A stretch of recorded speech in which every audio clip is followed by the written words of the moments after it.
नमस्कार, जयसिंगपूर नगरी न्यूज मध्ये आपलं सहर्ष स्वागत। पाहूया आजच्या दिवसभरातील काही ठळक घडामोडी।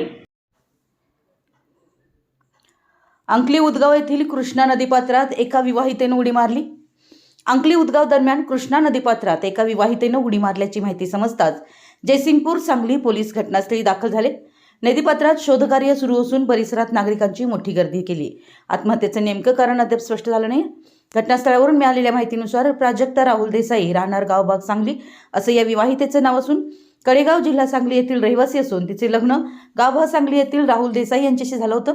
त्यांच्या लग्नाला सुमारे 11 वर्ष झाली असून त्यांना 4 वर्षाची व 1.5 वर्षाची अशा 2 मुली आहेत। मंगळवारी सकाळी बाजारासाठी जाते असं सांगून प्राजक्ता घरातून निघाली होती। मात्र बराच वेळ उलटूनही ती घरी न परतल्याने पती राहुल देसाई यांनी तिचा शोध सुरू केला। दरम्यान अंकली उदगाव दरम्यान कृष्णा नदीपात्रात एका विवाहितेने उडी मारल्याची माहिती समजताच त्यांनी घटनास्थळी धाव घेतली। तेथे प्राजक्ताचा मोबाईल आढळून आला। प्रत्यक्षदर्शी नागरिकांनी दिलेल्या माहितीनुसार प्राजक्ताने नदीत उडी मारल्याची खातरजमा केली। आपत्ती व्यवस्थापन पथक आणि SRF चे जवान घटनास्थळी दाखल झाले।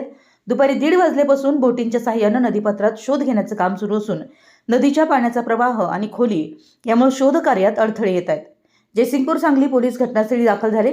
नदीपात्रात शोध कार्य सुरू असून परिसरात नागरिकांनी मोठी गर्दी केली होती। पुढील तपास पोलीस करतायत। आमच्या जयसिंगपूर नगरी न्यूज चॅनलला लाईक करा, सबस्क्राइब करा आणि हो, स्क्रीनवर दिसत असलेला व्हॉट्सअप नंबर तुमच्या मोबाईलमध्ये ऍड करा। पाहत रहा जयसिंगपूर नगरी न्यूज चॅनल।